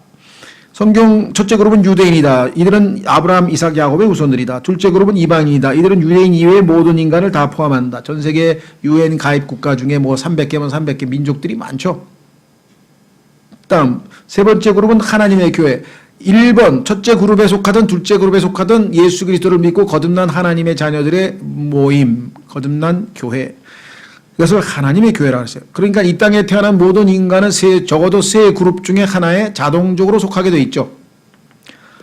이들은 여러분과 저는 이방인이었다가 지금은 하나님의 교회가 된 사람들이죠. 이들은 유대인이든 이방인이든 상관없이 성령에 의해 중생한 여러분과 저죠. 사람들이다. 오늘날 성령을 가르친다는 사람들이 이 세 그룹을 혼동하는 일이 다반사이나 성경은 결코 그런 적이 없다. 그렇기 때문에 모든 이단이 나온다. 이 세 가지를 구분 안 해서 모든 이단이 나왔죠. 아까 넬슨 다비는 뭐예요? 유대인에게 해당되는 휴거를 교회 시대의 휴거에다가 잘못 적용해가지고 이단이 되어버렸죠. 그렇죠. 뭐 비유가 적절한지 모르겠는데요. 난 군대 갔다 왔어 이미. 그런데 오늘 영장이 또 나왔어. 그래가지고 안 오면 감옥에 집어넣는데 그래가지고 할 수 없이 또 갔어 군대. 그랬더니 군대에서 너 왜 왔냐 그래서 안 오면 감옥에 넣는다 그래서 간대. 그러니까 넌 딴 놈이네. 그러니까 우리 집에 왔는데요. 그러니까 그 옆집 게 잘못 갔구만. 이거 자기 이름도 확인하고 자기에게 해당도 안 되는데 마치 우스운 얘기지만 성경을 그렇게 해석을 하고 있어요 지금. 너무나 엉터리로 해당도 안 되는데 자기가 막 해당되는 것처럼 착각을 해버리면 어떡하냐 이 말. 그렇죠? 지난번 사도행전 2장 38절이 바로 그런 케이스예요. 자, 성경에서 천사는 다니엘에게 하나님께서 그의 백성, His people이니까 다니엘의 백성은 유대인이잖아요. 그의 거룩한 도시, His holy city, 유대인의 예루살렘이잖아요. 예언적 시간표를 70주로 정하셨다고 말했다. 하나님께서 유대인들에게는 너에게 70주를 기간으로 정해준다 했는데, 자, 여기 이제 중요합니다. 그 70주라는 게 뭔지를 성경을 통해서 좀 찾아봐야 돼요. 그런데 이제 시간이 없으니까 설명을 들으면 이해되실 거예요. 우리는 이 문제가 이스라엘 민족과 관련된 것임을 분명히 이해해야만 한다. 이거를 딴 데 적용하면 큰일 나요. 그의 백성이라 했어요. 그의 백성, 그의 도시. 다니엘은 이방인이 아니었다. 동시에 아직 존재하지 않았던 교회의 일원도 아니었다. 그러면 다니엘은 당연히 유대인이었단 말이죠. 그러면 유대인과 관련 지어서 하나님께서 특별한 자신의 계획을 미리 보여준 거예요. 나는 이런 계획을 너에게 대해서 갖고 있다. 오늘날 이교도 이방인들과 기독교의 거짓 신자들이 자신들에게도 거룩한 도시들이 있다고 말할지 모르지만 거룩한 도시란 말은 성경에서 유대인의 예루살렘 이외에는 거룩한 도시란 말을 쓰질 않아요. 다니엘의 백성 즉 유대인에 관한 이 예언의 말씀에 따르면 예루살렘을 회복하고 건축하라는 명령으로부터 7주 그리고 62주가 유대인에게 주어졌다고 했다. 자, 느부갓네살이라고 하는 이방 왕이 와서 예루살렘을 다 파괴시켜버렸어요. 그래서 성전도 다 무너져 버렸어요. 그런데 그 성전을 다시 재건하고 무너진 성벽을 다시 회복하라는 명령을 이방왕 고레스 즉 내릴 텐데 그때로부터 너희에게는 62주라고 하는 62주라고 하는 기간을 너희에게 하나님이 주신다 이렇게 했어요. 자, 그래서 우리는 바벨론 포로 이후 예루살렘의 회복과 건축에 관해 4번의 칙령이 있음을 주의해야만 한다. 자, 그러면 이방인 어디서부터 이제 62주냐? 유대인들에 대해서 하나님이 하신 예언을 성경을 확인하려면 역사상 어느 시점에 하나님이 이 명령을 내렸는가 거기서부터 이제 카운트다운이 들어갈 거 아니에요. 62주가. 그렇죠? 근데 성경에 보니까 칙령이 4번이나 있어. 그 4번의 칙령을 잘못 적용하면 출발점을 잘못 적는 거예요. 자, 그래서 여기에 보시면 시간이 없어서 다 읽진 않습니다. 첫째는요. 고레스 왕에 의해 BC 536년에 내려졌는데 자세히 보니까 자 밑으로 내려갑니다. 셋째 줄. 거기서 둘째 줄 밑으로 가면 이 칙령은 단지 하나님의 집을 재건하는 내용뿐이었다. 조심하세요. 하나님은 예루살렘이라고 하는 도시가 파괴됐는데 그 도시를 다시 재건하라는 명령이 떨어지면 그때부터 62주라고 성경에 얘기를 했는데 이때는 칙령을 아무리 읽어봐도 예루살렘 도시 회복이란 말은 없고 성전 회복만 있는 거예요. 그러니까 여기서부터 계산하면 안 되죠. 무슨 말이가 되셨죠? 여기서부터 계산하면 안 된다는 거예요. 왜? 해당이 아니야. 이거는 조심스럽게 읽어서. 자, 넘기시고 둘째 칙령은 다리수 왕 BC 519년에 그래서 이 칙령은 내용이 하나님이 하신 명령과 똑같은 거하고 자세히 살펴봤더니 자, 둘째 줄 보세요. 에스라 6장 1절에서 12절에 있어서 확인해 보니까 이건 첫 번째 칙령을 확인하고 성전에 대해서 언급한 거. 그러니까 1번 첫 번째 칙령에 대한 다시 한번 언급한 거 뿐이지 새로운 칙령이 아니야 이게. 그럼 두 번째도 해당이 안 되는구나. 자, 그럼 세 번째. 아탁세르세스라고 하는 왕이 내린 칙령인데 BC 458년이에요. 그리고 그 기록은 에스라 7장 11, 28절에 나와 있어. 그래서 자세히 읽어보니까 일본의 칙령을 수행하는 데 필요한 보조 칙령이야. 거기 써 있어요. 넷째 줄에, 셋째 줄에 처음 두 칙령을 수행하는 데 필요한 모든 일을 할 수 있도록 허가해 주는 것뿐이야. 그러니까 이것도 새로운 칙령이 아니구나. 자, 그런데 네 번째 칙령에 우리가 주목해야 된다. 그러니까 밑으로 내려가면 아탁세르세스 론지마누스에 의한 BC 445년의 칙령이라 이거죠. 그래서 이 칙령은 지금 여기도 성경 구절까지 다 적어놨는데요. 밑으로 내려가면 느헤미야 2장 4절에서 8절까지죠. 그런데 이 칙령은 도시, 즉 예루살렘 성벽 무너진 거를 고치라고 하는 하나님의 명령과 딱 일치하는 거예요. 그러면 하나님께서는 BC 445년에 이 칙령이 내려진 이 시점서부터 유대인들에게 62주라고 하는 기간을 주셨구나. 47페이지 위쪽으로 가면 이 칙령을 보면 성전 재건과 아울러 예루살렘 성읍의 건축 또한 언급되어 있다. 그러니까 이제 하나님의 명령과 일치하는구나. 성읍에 대한 얘기가 드디어 나오는구나. 이에 우리는 이 시점이 다름 아닌 다니엘의 70주의 시작점이라고 믿는다. 하나님이 그렇게 말씀하셨으니. 따라서 포로로 잡혀갔던 자들이 성벽을 재건하기 위해 돌아오기 시작한 그때부터 시간 계산이 된다. 하나님께서 돌아가라. 너희들 빨리 예루살렘에 돌아가서 하나님의 도성 거룩한 도시를 재건하라. 그렇게 명령하면 그때로부터 시작해서 시간이 62주라고 했으니까. 재건은 다니엘이 선언한 정확한 시간표에 따라 실시되었고 그 후 주 예수께서는 메시아에 관련된 모든 예언을 성취하셨다. 그래서 하나님께서 이에 관해서 한 내용을 쭉 확인해 보니까 예수님께서 이 땅에 초림하셔서 하신 일들과 비교해 보니까 정확하게 맞아떨어지더라 이거죠. 그래서 하나님이 말씀하신 게 예언이 맞구나. 예수님은 자기 자신의 백성 유대인 때에 의해 끊어져 죽으셨으나, 자, 예수님께서 끊어진다 그랬어요. 끊어진다는 얘기는 목숨이 끊어진다는 얘기가 죽는다는 얘기인데 십자가에서 죽으셨어요. 사실대로 이루어졌어요. 그런데 자기 죄 때문에 죽는 게 아니라고 성경에 예언이 되어 있어요. 다니엘서에. 그러니까 아시다시피 자신의 죄 때문이 아니라, 그래서 성경에 뭐라 그랬습니까? 예수 그리스도께서 우리의 죄 때문에, 고린도전서 15장에 보니까 예수님이 자기 죄 때문에 죽은 게 아니라 우리의 죄 때문에 죽으셨다고 되어 있죠. 그러니까 하나님께서 하신 말씀이 정확하잖아요. 메시아가 끊어지는데 자기 죄 때문에 끊어지는 게 아니라 그랬어요. 죽기는 죽는데 자기 죄 때문에 죽는 게 아니라는 게 맞아떨어졌죠. 왜냐하면 그분께는 전혀 죄가 없었기에 온 세상의 죄로 인하여, 그렇죠, 세상 죄를 인하여 죽으신 거니까 이 역시 다니엘서 9장의 시간표에 맞춰 정확히 일어났다. 그래서 하나님의 말씀은 너무나 치밀하고 너무나 놀랍구나. 하나님이 말씀하신 예언대로 하나 그대로 이루어지는구나. 아까 말씀드렸죠. 예수님에 관해서, 예수님 출생까지 예수님에 관해서 48개의 예언을 하나님이 해놓으셨어요. 그런데 예수님에 관한 48개의 예언이 우연히 다 성취될 확률은 10에다가 동그라미를 157개 친 것뿐이 이라 그래요. 10에다 동그라미가 12개가 넘어가면 무한대가 돼서 계산할 필요 없어요. 불가능해요. 안 일어나요. 그렇죠? 여러분 어떠세요? 10,000분의 1의 확률이라 그래도 그게 정말 잘 일어나기 힘든 건데, 10,000분의 1의 동그라미 4개야, 4개. 10에다 동그라미 4개 친 것분의 1이 만이잖아요, 만. 그럼 157개 친 것분의 1이야, 확률이. 그러면 예수 그리스도께 되어 있던 예언 48가지가 문자적으로 정확하게 성취됐다는 얘기는 이건 하나님이 개입해서 이루어진 일이지 어쩌다 우연히 일어난 일이 아니라는 사실을 과학적으로 스스로 입증하는 거잖아요. 과학적 확률이라고 하는 수학을 동원해서 계산해 보니까 이건 하나님 신적 개입이 없이는 일어날 수가 없다. 그렇게 된 거죠. 그러니까 하나님의 말씀은, 성경은 이건 하나님의 말씀이 100% 확실하구나. 그뿐이 아니에요. 157개가 아니라 성경에 예수님에 관한 예언 48가지 말고 또 한 600개 이상의 예언이 있어요.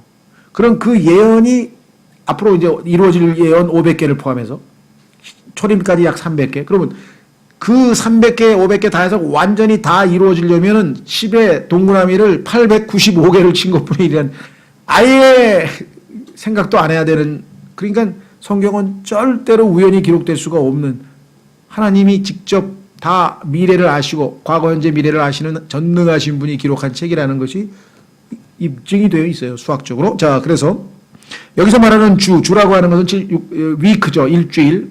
주는 민수기 14장 34와 에스겔서 4장 6절에 나와 있는 특정한 예언 시간 측정법에 따라 날들이 아닌 연으로 계산된다. 이 얘기는 뭐냐면 하나님께서 일주일은 7일이잖아요. 7일. 그런데 하나님께서 예언과 관련지어서 사용할 때에는 하루를 1년으로 계산해요. 그래서 유대인들도 하나님께서 하루를 계산해 가지고 1년으로 계산해서 40년 동안을 광야 생활을 시켰잖아요. 그러니까 하나님께서 자신이 정하신 법칙이에요. 하루를 1년으로 계산하는 예언의 측정 단위. 그렇다 보니까 이제 계산이 나옵니다. 이 구절들을 통해 우리는 이스라엘과 관련된 예언적 날짜는 하루를 1년으로 계산함을 알게 된다. 성경의 근거에서. 따라서 예루살렘의 재건은 7 곱하기 7 49년이 걸렸다. 7주니까.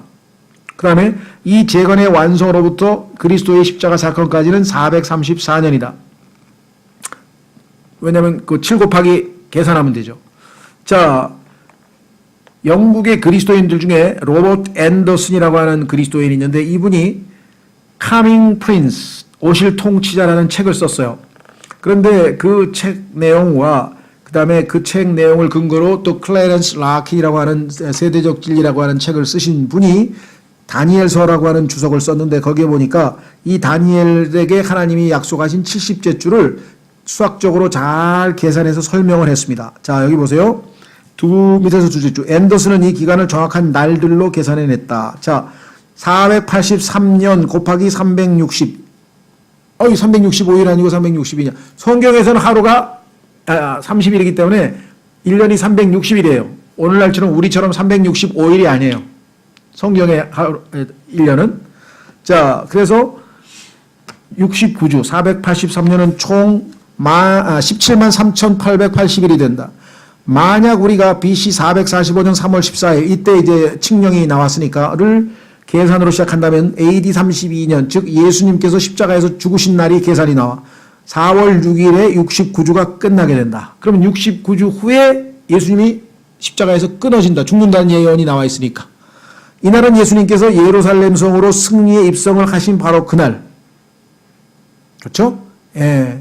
우리가 이것을 종료주일이라고 그러잖아요. 호산나 하면서 막 예수님을 막 왕으로 막 바지하고 막 그러다 조금 있다가 뭐 죽여라 막 외쳤던 사람들이 바로 이 사람들 아니에요.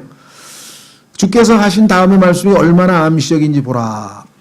이르시되 적어도 이날 곧 내 날에만이라도 너 곧 내가 내 화평에 속한 일들을 알았더라면 얼마나 좋았으리요. 그러나 지금 그 일들이 내게는 내 눈에 숨겨졌도다. 너희가 지금 너희 영적으로 눈이 어두워서 이 모든 것들을 지금 하나님이 예언하신 것이 척척척척 진행되고 있는 걸 모르고 있다라고 주님이 말씀하셨는데, 자, 그리고 다시 다니엘은 예루살렘이 짐승이 일어나게 될 그 백성으로부터 파괴될 것이라고 예언했다. 예루살렘의 파괴에 대한 예언이 나옵니다. 그런데 역사를 살펴보면 이 백성은 로마였고, 로마가 티토가 예루살렘을 AD 70년에 다 파괴시켰죠. 그리고 앞으로도 또 로마가 될 것이다. 미래 예루살렘 성전 파괴도 로마인데, 다니엘은 계속해서 자신의 백성과 로마인들과의 전쟁이 70째 주까지 계속될 것이라고 예언했다. 이로써 우리에게는 1주가 남아있는데, 즉 지금 예수님께서 십자가에서 죽으신 그날이 69주가 끝나는 날이에요. 그러면 이제 유대인들에게는 70째 주를 하나님이 70주를 주셨는데 69주는 역사에서 흘러가 버려서 없어 이제. 그러면 딱 1주가 남았어. 1주. 그런데 하나님께서 역사를 스탑시켜버렸어요. 스탑. 그래서 어떻게 됐어요? 교회 시대가 시작이 돼서 유대인들의 시계가 착각 하다가 69주째여서 딱 멈춰버렸어요. 그리고 유대인은 한쪽에 제껴놓고 하나님께서 2000년 교회 시대가 시작이 돼버린 거야. 괄호 안에. 그래서 2000년 교회 시대가 딱 끝나는 순간에 무슨 일이 벌어졌어요? 휴거가 딱 일어나는 그 순간에 갑자기 유대인들의 시계가 착각 하면서 이제 7년 나머지 지금 시간이 흘러가고 있는 거예요. 왜 아직 시작 안 됐지? 이제 휴거가 되면 그렇게 될 것이다 이거죠. 여기 나와 있죠. 자, 1주가 남아있는데 7년이 될 것이며, 하나님께서는 이 기간에 다니엘 9장 24절에 정해놓으신 6가지를 이스라엘에게 행하실 것이다. 그러니까 그 7년이라고 하는 야곱의 고난 기간 중에 하나님이 이루실 위대한 역사 6가지가 다니엘에게 예언이 되어 있었어요. 근데 뭐냐, 이 기간 중 적그리스도가 군림하게 되어 처음에는 이스라엘과 언약을 체결하라. 즉 여러분들 지금 알고 있는 분위기가 전 세계 어디를 가나 반유대주의 들어보셨죠? anti-Semitism. 다시 말하면 전 세계에서 유대인들은요 어디를 가나 다 배척을 당합니다 지금. 그런데 이 유대인들이 배척을 당할 때 적그리스도라고 하는 세계적 통치자가 나타나서 유대인들의 후견인 역할을 하게 돼요. 그리고 언약을 체결하게 돼요. 유대인들, 내가 너희를 지켜주겠다. 그 여기 나오잖아요.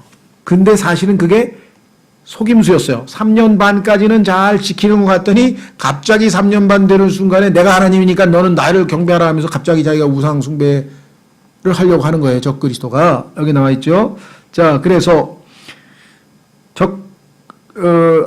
이 기간 중 적그리스도가 군림하게 되어 처음에는 이스라엘과 언약을 체결하나 나중에는 이제 후 3년 반이죠. 나중에는 언약을 깨뜨리게 될 것이다. 그래서 예수님께서 다니엘이 말한 바 그 멸망에 가져간 것이 성전에 턱 들어가가지고 자기가 하나님이라고 하거든. 그 멸망에 그런 일이 벌어지면 너희는 그때부터 대환란이 시작이 되니까 정신 차려라. 빨리 도망가라. 아이 벤 자들은 화가 나니 왜 도망가기가 어려우니까. 그러면서 막 예수님의 마태복음 24장의 예언이 쫙 펼쳐지는. 자, 그래서 이 시간의 틀을 아무도 오해하지 않도록 하기 위해 하나님께서는 이것을 뭐라고 표현했냐? 한때 1년, 두때 2년, 그 다음에 반때 2년 반. 그럼 어떻게 돼요? 한때가 1년이고 두때가 2년이고 반때 그러면 총 3년 반이죠. 3년 반 여기 써 있잖아요. 그리고 3년 반은 몇 개월입니까? 42개월이잖아요. 12 곱하기 3 하면 36개월 더하기 6 하면 42개월이죠. 그러니까 하나님께서 아예 못 박았어요. 뭐라고 얘기했냐? 자, 한때, 두때, 반때, 3년 반, 아니면 이걸 개월수로 하면 뭐예요? 42개월, 아니면 이걸 날짜라면 곱하기 30 뭐예요? 1260일. 아예 딱 못 박아서 꼼짝 못하게 해놨다, 여기. 1260일이라고 못 박으셨다. 이건 계시록에 나오는 숫자예요. 여기 나와 있죠. 계시록 13장 5절, 12장 6절에. 정확하게 하나님이 써놨죠. 이 숫자들은 일주의 중간, 언약이 깨지는 때로부터 계산된 것들이다. 그러니까 7년 중에서 중간 3년 반이니까 그 3년 반을 아까 얘기한 것처럼 한때, 두때, 반때 또는 42개월 또는 뭐예요? 1260일. 자, 여러분들 욥기가 42장이죠. 욥기. 왜 그래요? 욥은 누구냐? 7년 환란 동안에 적그리스도로부터 핍박받는 유대인들을 예표하고 있는 모습으로 나타나기 때문에 42개월로 돼 있어요. 그래서 나중에 보면 마귀에게 사로잡혀간 자들이 돌아온다라고 욥기 42장에 가면 써 있어요. 그러니까 성경에 나와 있는 숫자도 그냥 다 써 있는 게 아니죠. 그렇죠? 자, 그래서 이 숫자를 2배로 하면 7년. 왜냐하면 전 3년 반이 있으니까 7년이 되죠. 하나님의 백성 이스라엘에게 이 7년의 기간이 주어진 목적은 다음과 같다. 이건 다니엘서에 써 있는 거를 여기다 이제 옮겨놓은 겁니다. 첫째, 히브리 사람들의 범법을 끝냄. 그래서 유대인들이 회개하고 돌아오는 장면이 스가랴서에 보면 이제 우리가 찔렀던 예수님 우리 회개합니다 하면서 눈물로 회개하는 장면이 나오죠. 두 번째, 그들의 죄를 끝냄. 그래서 예수님이 오셔서 회개했으니까 용서해 준다 이거죠. 세 번째, 그들의 불법에 대한 화해를 이룸. 하나님과 화해가 됐어요, 이제. 네 번째, 영원한 의를 가져옴. 이제 우리는 이 시대에는 예수님을 믿음으로 바로 칭의, 의를 얻지만 유대인들은 이때 비로소 이제 의롭게 되겠죠. 환상과 예언을 봉함. 이제 예수님이 직접 재림하셨으니까 더 이상 환상, 예언 필요 없죠. 예수님이 직접 눈에 보이게 나타나시니까. 여섯 번째, 지극히 거룩한 분을 기름 부음. 이분께서 왕으로 이제 드디어 오셔서 유대인의 왕, 천년 왕국을 세우신다 이 말이죠. 그러니까 이 6가지를 7년 동안 하나님께서 이루시겠다라고 예언이 되어 있어요. 그러면 이스라엘과 예수님과의 관계는 완전히 정상으로 돌아오는 거예요. 초림 때에는 완전히 예수님을 거부해버렸죠. 초림 때 했어야 될 일들을 유대인들은 2000년 후에야 나중에 가서 이제 드디어 예수님을 받아들이게 된다. 자, 그러면 이것들 중 교회에 적용시킬 수 있는 것이 있겠는가? 어떤 사람은 이거를 예수님이 교회를 위해서 하신 초림에 이루신 역사라고 주장을 해요. 그래가지고 적그리스도를 그가 와서 근데 그를 그분이라고 고쳤어. 왜 적그리스도를 예수님으로 만들어 놓은 뭐 하여간 이상한 목사 거기서 나온 성경에 보면 그렇게 돼 있어요. 그분이라고. 그러면 어떻게 그 성경을 쓰겠어요? 아무리 킹제임 성경이라도 심각하죠. 네. 그리고 이게 바로 적이라는 거야. 예수님이 초림 때 이루신 십자가의 역사라는 거야. 언제 이거 한번 보세요. 예수님이 오셔서 이 일을 하셨나요? 자, 거기 설명되어 있습니다. 신약 성경에서 교회와 관련해 가르치는 진리와 위의 6가지는 전혀 들어맞지 않는다. 확인해보자. 첫째, 믿는 자들의 범법은 예수님께서 십자가에서 다 이루었다라고 하셨을 때 이미 완전하게 제거되었다. 그런데 유대인들은 예수님이 다시 오실 때 미래에 제거될 것이라 했으니까 우리하고 안 맞죠? 교회 시대는 이미 이루어졌어요. 두 번째, 믿는 자의 죄는 나무에 달린 그리스도의 몸 위에 놓였는데 아직 죄가 안 끝났으니까 유대인들. 우리는 이미 십자가에서 죄가 다 끝났다. 제거되었다. 세 번째, 회개하고 새로운 출생을 이룬 자들은 예수님을 믿는 순간에 우리는 하나님과 화해를 이루었죠. 예수님이 화목제물이었잖아요.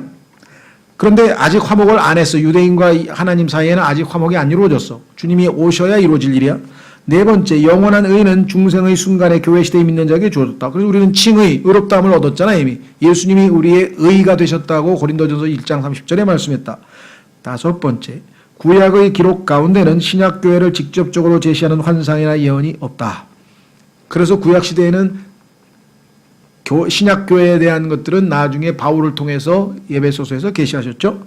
여섯 번째, 교회는 구원자, 예수님은 교회의 구원자이시죠. 두 번째, 예수님은 교회의 머리이시죠. 그러나 기름 부을 왕은 계시지 않는다. 우리는 예수 그리스도가 우리의 머리 되시고 우리의 구원자이시죠. 그러나 유대인들은 뭐예요? 그들의 백성이기 때문에 왕이에요. 유대인들에게는 예수님이. 그래서 여기 교회의 지체는 왕이다. 교회는 뭐예요? 여러분과 제가 다 왕 같은 제사장으로 우리가 왕이에요. 그런데 유대인들은 백성이야. 그래서 예수님이 자신들의 왕으로 오셔서 천년왕국에서 이스라엘의 왕이신 예수님께서 다스린다. 그러니까 지금 이스라엘을 위해서 하나님께서 하실 6가지 내용이 교회 시대의 성도들에게 이미 다 이루어졌다. 이렇게 해석하는 것은 정말 이건 뭐 영적인 안목이 하여간 심각하게 왜곡된 거죠. 자, 그러면 이제 이 환란에서 어떤 일들이 벌어질 것인지는 다음 주부터 이제 환란 때 하나님께서 유대인들을 위해서 복음을 전하는 증인은 누가 될 것이며 그때 적그리스도는 무슨 일을 할 것이며 그때 하나님이 주시는 환란의 내용은 무엇이며 그렇죠? 그때에는 어떤 종교적으로는 어떤 일이 벌어지며 그 다음에 이런 예배는 어떻게 드리며 이러면서 소위 말하면 환란 때에 일어날 일들을 약 10여 가지 20개 정도의 주제별로 한 20여 개가 되죠. 주제별로 잘 나누어서 우리가 하나하나 이제 다음 주부터 공부를 할 것이고요. 자, 오늘은 성경학도들이 구분해야 될 3가지 용어를 살펴보자. 이 얘기는 뭐냐? 이 3가지를 또 혼동을 하는 분들이 많은데 처음에 자 보세요. 성경에서 사용하는 용어 중에 하나가 뭐냐면 The beginning of sorrows란 말이 나와요. 예수님께서 말씀하시기를 아직은 끝이 아닌데 그냥 고통의 시작일 뿐이다. 사람들이 지진이 일어나고 전쟁의 소문이 일어나고 큰일 났다 막 난리를 치는데 너희는 불안해하지 말라. 왜? 그러니까 시작일 뿐이야. 고통의 시작일 뿐이지 끝이 아니야. 자, 여기 써 있죠. 이 용어는 군사적 의미를 담고 있다. 예수님께서는 세계대전과 이에 따른 사건들에 의해 시작될 시기를 묘사하시고 이 용어를 사용하셨다. 전쟁, 기근, 역병 및 지진 등의 고통의 시작이 될 것이다. 징조는 될 수 있죠. 시작일 뿐이에요. 그러나 아직도 가려면 7년이 더 있어야 한참 더 있어야 되겠죠. 두 번째, 다니엘의 70째 주라는 용어가 성경에 쓰였는데 이것은 외교적 의미를 담고 있다. 무슨 소리냐? 이 용어는 많은 자들과 언약을 확증할 때 사용된다. 우리 외교적으로 언약 체결하죠. 일본이 우리나라를 집어삼키기 위해서 강화 조약을 체결했잖아요. 강화 등에서 수치스러운 그런 조약을 체결했잖아요. 그런 식으로 이제 적그리스도도 유대인들을 보호하기 위해서 이제 조약을 체결했는데 언약. 이 용어는 고통의 시작에 정확히 반대되는 것으로 유대인을 포함한 많은 자들과의 7년간의 조약 체결을 할 통치자가 등장한다. 그러니까 전쟁이 일어나려고 했을 때 뭐라 그래요? 강화회담을 하자 그러죠. 우리 싸우지 말고 강화회담을 하자 그래서 조약을 체결해서 이제 그 전쟁을 막는, 그러니까 반대 개념이죠. 외교적인. 그러니까 그 베트남 전쟁도 전쟁을 하다가 안 끝나니까 나중에 파리 강화조약을 체결해가지고 키신저가 가서 결국은 이제 미국이 철수를 하는데 동의해줘서 뭐 이렇게 맺잖아요. 그런 식으로 이제 평화적, 즉 외교적 수단을 동원할 텐데 그때 사용하는 용어가 70제주라는 표현을 쓴다 그랬습니다. 이것은 전쟁을 막기 위해 나라들 간의 경제적 안정을 확보하기 위한 시도이다. 이 조약에서는 경배의 자유. 자, 유대인들은 독특한 민족이니까 그건 뭐 좀 자기들끼리 막 예배하고 뭐 좀 이상하다고 생각하더라도 우리 그냥 놔두자. 유대인들의 종교의 자유는 좀 허용해 주자. 뭐 이렇게 얘기를 했겠죠. 그래서 약간 조건을 따져가지고 여기 나와요. 경배의 자유와 국가별 주권도 어느 정도 인정된다. 그러나 이렇게 보장된 자유는 잠시만 이어질 뿐이다. 3년 반쯤 지나면 유대인들에게 너희들 제사 다 없애고 내가 신이니까 나를 섬겨라 하고 적그리스도가, 그럼 유대인들이 거기에 속겠어요? 그때부터 이제 뭐예요? 엄청난 박해가 이루어지는 거죠. 적그리스도에게 형상을 만들었는데 절 안 했다. 짐승의 표 안 받았다. 뭐 이마에 하여간 뭐 하려는 대로 안 하면 그냥 그야말로 어마어마한 박해에 직면하게 돼서 목배임을 당하고 순교하는 자가 아주 뭐 속출할 것이라고 계시록에 나와 있습니다. 자, 세 번째는 대환란. 대환란이란 용어는 종교적 의미, 자 군사적, 그다음에 하나는 외교적, 그다음에 하나는 종교적 의미를 담고 있는데, 왜냐? 예수님께서는 이에 대해 마태복음 24장 15, 21절에서 우리 성경에는 큰 환란이라고 한문으로 안 쓰고 대환란 대신에 큰 환란이라는 용어를 쓰셨는데, 우리 주님께서는 다니엘 9장, 11장, 12장 21절 이 내용들을 다 직접 언급을 하셨어요. 하나님과 그분의 백성에 대한 종교적 모독은 계시록 11장 7, 8절에서 성취될 것이다. 그래서 자기가 하나님 노릇하고 자기가 경배하라 그래가지고 모독, 신성 모독이 일어나는 거죠.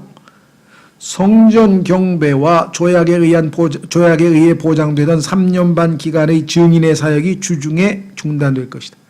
마귀가 보장해주던 종교적 자유를 철폐하고, 처음에 일본 사람들도 한국의 무속신앙이라고 다 내버려 뒀다가 신사참배 시작하면서 그냥 모조리 다 못하게 막았듯이 이때도 종교적 박해가 시작이 된다 이 말이죠.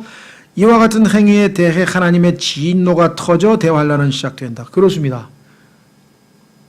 가장 하나님께서 싫어하시는 게, 하나님은 질투하시는 하나님이기 때문에 하나님이 아닌 그 누구를 하나님으로 섬겼다. 그건 용납을 안 하시잖아요. 그 적그리스도가 지가 하나님이라는데 얼마나 하나님께서 진노하셨겠어요. 사탄이 개입하면서 자기의 적그리스도를 등장시키게 된다.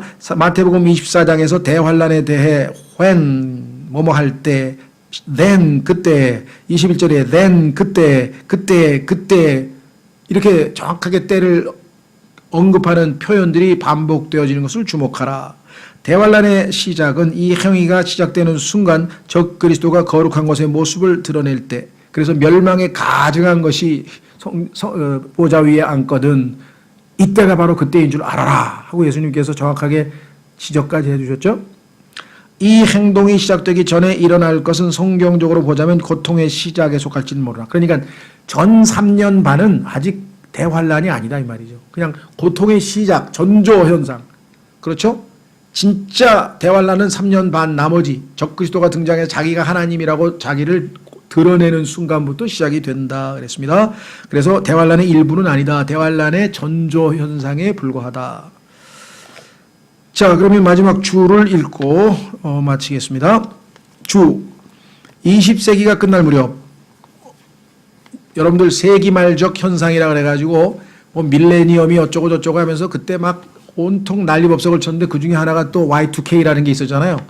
막 어수선하고 불안하고. 근데 이거는 1890년에서 1900년까지, 그러니까 세기말적 현상이라 그래요. 그러니까 한 세기가 끝날 때쯤 되면 막 온갖 이단들이 나타나서 뭐 종말이 오네 마네 막 난리를 쳤어요. 매 세기마다. 그런데 19세기에도 그랬어요. 근데 지금 20세기에 또 한 번, 뭐 우리나라도 1993년 뭐 이장님 파동서부터 시작해가지고 뭐 그 다음에 뭐 뭡니까 그 마야의 뭐 무슨 뭐 달력이 어떻게 돼가지고 뭐 종말이 끝나네 마네 했다가 또 그 다음에 뭐 해성이 뭐 충돌하네 마네 했다가 또 미국에서 이제 무슨 의료하는데 뭐 베리칩을 갖다 손에다가 이제 뭐 한다 그러니까 뭐 베리칩 현상이 있는데 맞는데 했다가 뭐 중동 전쟁이 하나 터지니까 뭐 정말 뭐 후세인이 뭐 무슨 적그리스도네 어쩌고 또 했다가 한때는 뭐 히틀러가 또 뭐 적그리스도라는 사람도 있었어요. 그러니 최근에는 성경에 보니까 트럼프가 나타났다. 성경에 계시록에 트럼프가 2번 나타난다. 하나님의 나팔 소리. 트럼프가 나타났다. 트럼프. 아유, 인터넷에 보면 별 얘기가 다 써 있어요. 그러니까 절대로 혼연혹되지 말고요. 뭐 호기심 차원에서 한두 번 모르겠어요. 근데 거기에 빨려 들어가면 안 돼요. 그러니까 마귀는 진리를 가르치는 성경 이외에 다른 데서 정보를 얻어가지고 완전히 이건 뭐예요? 예. 정확한 객관적인 사실에 입각한 정보가 아니에요. 팩트가 아니면 나중에 다 무너지는 거예요. 그렇죠? 그런데 뭐 저한테도 뭐 베리칩 어떻게 되는 겁니까? 뭐 또 별의별 질문들을 다 해서 내가 성경이나 읽으세요. 예. 정 안 되면 이거라도 이 책 잘 읽으면 종말에 대해서는 안 흔들리니까 다시 공부하시라고. 왜 그런데 쓸데없이. 그리고 첫째, 종말에 대해서 불안하다? 그러면 벌써 하나님의 명령을 어긴 거야. 첫 번째 순종하세요. 성경에 대해서 뭐예요? 그리스도의 날이 다가왔다, 뭐 종말이 다가왔다. 아무리 그래도 너희는 불안해하지 말라 이거야. 왜? 그 전에 데려가신다고 했잖아요. 근데 그걸 철떡까지 믿는 사람은 왜 불안해합니까? 그리고 고문을 뭐 받아서 죽었다. 죽어도 이익이라 그랬는데 뭐가 또 불안해요?